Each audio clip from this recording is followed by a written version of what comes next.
Reading. This is from the Science of Mind magazine, as you probably know.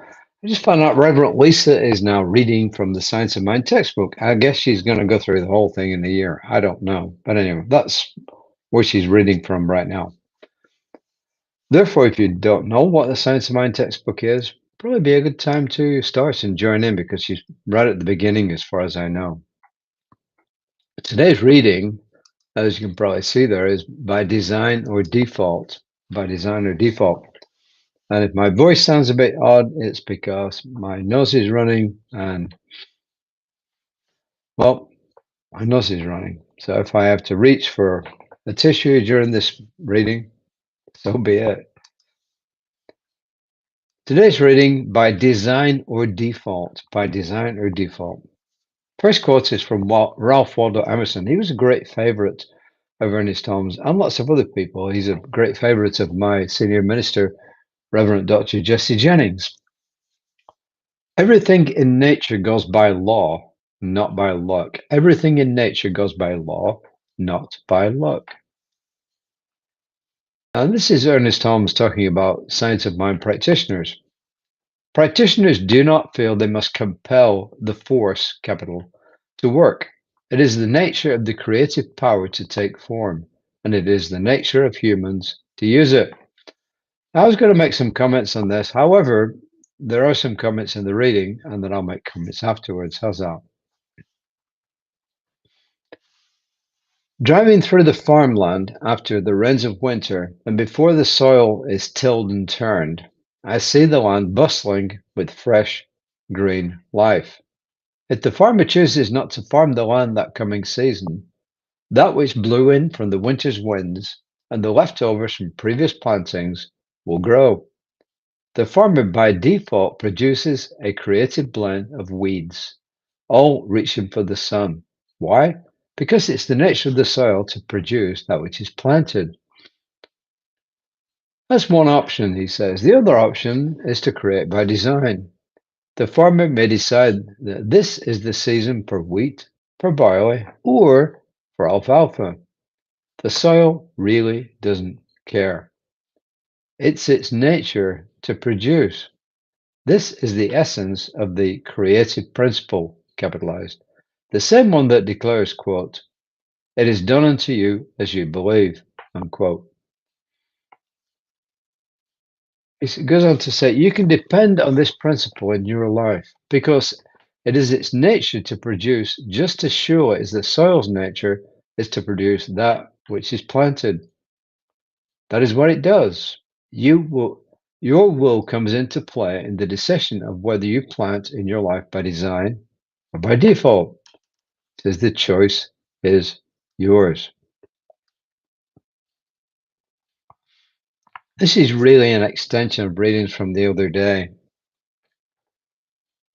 And it's just a reminder that we have a choice whether we want to live our life just at the whims of whatever is floating around in our subconscious mind, or to decide what to put into our subconscious mind and therefore into the universal field of all life.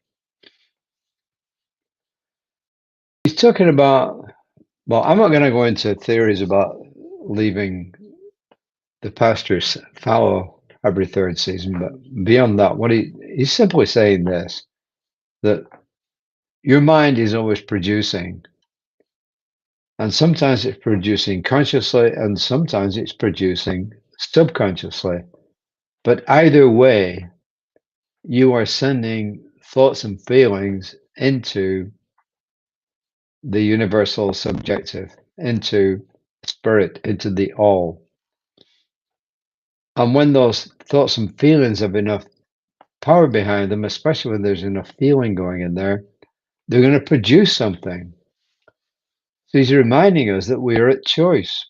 We can choose just to allow random stuff and going on in our subconscious mind to start producing things, or we can take charge and we can start to produce what it is that we want. And we can also choose to put thoughts and feelings together which displace all the negative stuff that's in there. So we're not talking about a power that responds to pleading. We're not talking a power that responds to be manipulated. We're simply talking about a power that responds to thoughts and feelings. And we're also being reminded to do this in a conscious way, that we have a choice. Remember the fact that no choice is in itself a choice. So whether you choose to use the universal power consciously or just let it happen randomly, it's really your choice. You've made the choice. And of course, what we call putting good stuff into the universal subjective is another word for treatment or affirmative prayer. That's really what it is. I don't want to drag this out, especially since I'm really kind of a bit under the weather here. I'm hoping it's a result of the jabs I got from the dermatologist yesterday, but I don't know. It's only came on yesterday afternoon after I've been in the morning to the dermatologist. So I'm guessing there is some connection. Therefore, whether he said and his nurse said there are no reactions to this except soreness at the injection site, which never happened.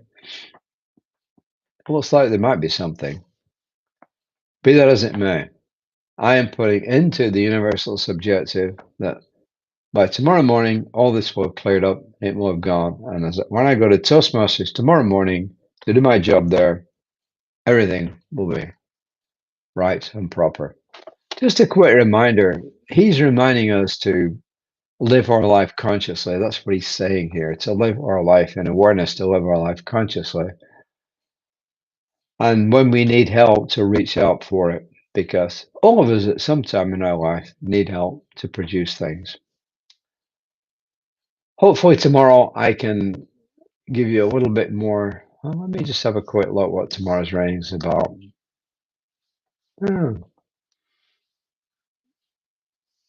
come on. It's a little bit different, but there it is. So going back to what Ralph Waldo Emerson said, everything in nature goes by law and not by luck. In other words, the universal mind responds to what we put into it, whether we put it into it consciously or unconsciously. It's still going in there and it's still producing results, which may explain why, some friends of ours, more than one, have got these things that always happening to them, because if you listen to them speaking, they're always speaking from a negative perspective and expecting the worst. And guess what happens?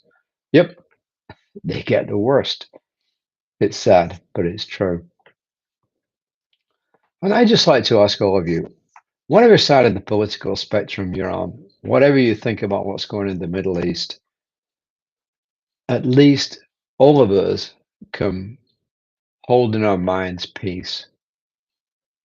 Nobody really wants war, at least not in my experience. Some people may want to use it as a means to make themselves bigger in the eyes of the public or to advance their political careers. But by and large, the bulk of the population on either side of any conflict don't want war. And therefore, it's our job, as Reverend Jesse says, to hold that higher ground. And the higher ground, of course, is peace and love. And that's what our homework today is: two things. It's to watch our thoughts and our feelings and to see what we're doing. And if we're putting negative stuff out there, is to switch it off and put in positives. And also to know for our world, peace and love. That's your homework for today. And Reverend Lisa will be on tomorrow morning. She will also give you an assignment. I don't know what it's going to be, but she will give you an assignment. Therefore, you're going to get two. Is that okay? It's okay by me. So until next time, apologies for the shortness of this session. Namaste.